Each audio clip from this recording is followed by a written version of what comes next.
Hindi repo पर आपका बहुत बहुत स्वागत है। दोस्तों, आज हम बात करने वाले हैं दिल्ली के उस बड़े संकट की।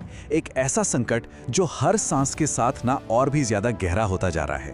दिल्ली की हवा में सचमुच जहर घुल चुका है और हालात बहुत ज्यादा गंभीर हैं। तो चलिए आज इसी की तह तक चलते हैं। ये नंबर देखिए, 498, 498। जानते हैं ये क्या है? ये है दिल्ली का एयर क्वालिटी इंडेक्स AQI, और ये आता है सीवियर प्लस कैटेगरी में, मतलब जिसे हम कहते हैं गंभीर प्लस। खतरे का निशान? अरे ये तो उससे बहुत बहुत ज्यादा ऊपर है। पर एक मिनट, ये सिर्फ एक नंबर नहीं है ना?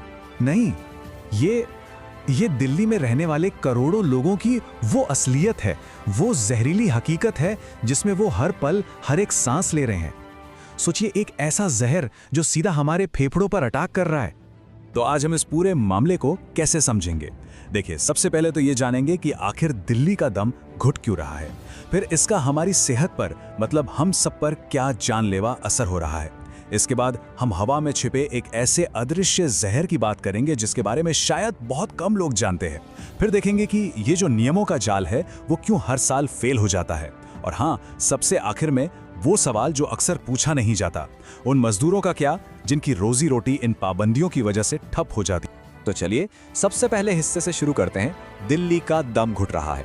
जैसे ही AQI सीवियर प्लस कैटेगरी में पहुंचा ना, सरकार ने फौरन ग्राफ स्टेज 4 लागू कर दिया। और आपको बता दूं, ये सबसे सख्त पाबंदियों वाला स्टेज होता है। अब आप सोच रहे होंगे ये GRAP आखिर है क्या भला? चलिए आसान भाषा में समझते हैं। GRAP का मतलब है ग्रेडेड रिस्पॉन्स एक्शन प्लान। ये ना एक तरह का इमरजेंसी प्लान है।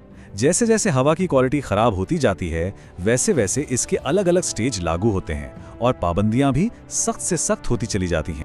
इसके ना कुल 4 स्टेज होते हैं। स्टेज 1 खराब हवा पर, स्टेज 2 बहुत खराब पर, और स्टेज 3 गंभीर हवा होने पर लागू होता है। और जैसा कि हम देख ही रहे हैं, दिल्ली अभी है स्टेज 4 में, यानी सीवियर प्लस। ये तब होता है जब AQI 450 को भी पार कर जाता है, मतलब सबसे खतरनाक लेवल पर हैं हम। और पता है, इस बार सरकार ने एक बहुत बड़ा फैसला लिया है।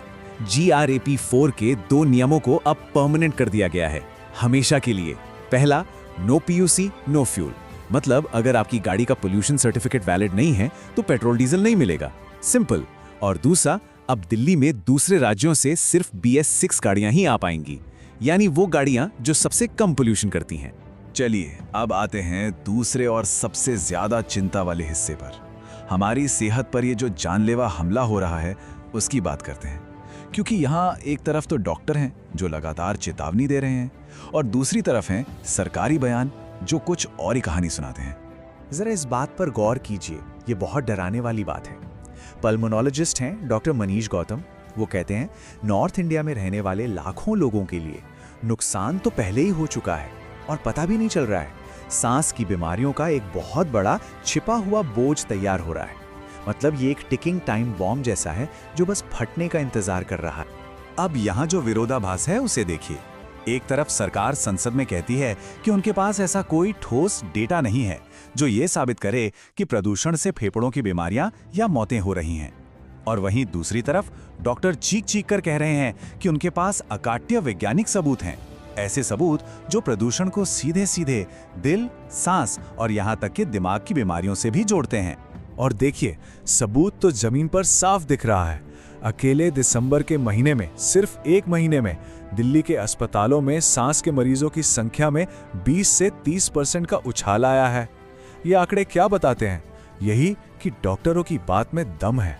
अच्छा, अब इस पहेली की एक और परत को खोलते हैं। हवा का वो अदृश्य जहर, एक ऐसा अनदेखा केमिकल जिसके बारे में ज्यादातर बात ही नहीं होती और जो कहीं और से नहीं आता बल्कि हवा में ही बनता है। तो सवाल तो यही उठता है ना कि ये जो धुंध, ये जो स्मॉग हमें चारों तरफ दिख रहा है, इसमें आखिर है क्या? क्या ये सिर्फ धूल है, सिर्फ धुआं है, या कुछ और भी है जो हमारी आंखों से छिपा है? और इसका जवाब देती है हार्वर्ड की एक स्टडी। इस स्टडी में दिल्ली के स्मॉग में एक सीक्रेट इंग्रेडिएंट मिला है। इसका नाम है अमोनियम सल्फेट। और सबसे शॉकिंग बात जानते हैं क्या है? ये किसी फैक्ट्री या गाड़ी के धुएं से सीधा नहीं निकलता, नहीं, ये हवा में मौजूद दूसरे केमिकल से मिलकर हवा में ही बनता है। अब ये जो चार्ट आप देख रहे हैं ना, ये सच में आंखें खोल देने वाला है। दिल्ली की सर्दियों में जो सबसे खतरनाक PM 2.5 पोल्यूशन होता है, उसका 41% हिस्सा इसी अमोनियम सल्फेट का है। सोचिए, गाड़ियों का धुआं सिर्फ 15% है और पराली जलाना सिर्फ 12%।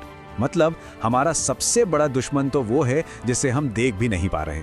तो अब बात करते हैं उस सिस्टम की, उन नियमों की जो इस प्रॉब्लम को सॉल्व करने के लिए बनाए गए हैं। नियमों का चक्रव्यूह। और सवाल यही है कि क्यों हर साल दिल्ली में वही कहानी दोहराई जाती है। डाउन टू अर्थ मैगजीन की ये एक लाइन ना पूरी कहानी कह देती है। वो लिखते हैं, दिल्ली NCR में प्रदूषण से निपटने की कोशिश अब एक मौसमी रस्म बन गई है। हर साल इमरजेंसी उपाय लागू होते हैं, लेकिन उनका कोई लंबा असर होता है, इसका कोई सबूत नहीं मिलता। मतलब बस एक रूटीन बन गया है। और इस सिस्टम की एक और बहुत बड़ी खामी है, डेटा तो हर जगह है, लेकिन जवाबदेही कहीं नहीं है। हमारे फोन पर, टीवी पर, हर जगह डैशबोर्ड पर रियल टाइम नंबर्स दिखते हैं, लेकिन जैसे ही आप पुराना डेटा मांगते हैं ताकि कोई ऑडिट हो सके, तो वो आसानी से मिलता ही नहीं है। मतलब पूरी तरह से पारदर्शिता की कमी है। और अब आते हैं इस पूरी कहानी के सबसे जरूरी और अक्सर अनदेखे पहलू पर, वो मजदूर। उन मजदूरों का क्या होगा? जब प्रदूषण की वजह से कंस्ट्रक्शन और दूसरे काम बंद कर दिए जाते हैं, तो इसकी सबसे भारी कीमत आखिर कौन चुकाता है? ये रकम देखिए, 3,579 करोड़ रुपए, 3,579 करोड़ रुपीस। ये पैसा कंस्ट्रक्शन वर्कर्स वेलफेयर फंड में पड़ा है। ये पैसा है किसके लिए? इन्हीं मजदूरों की भलाई के लिए।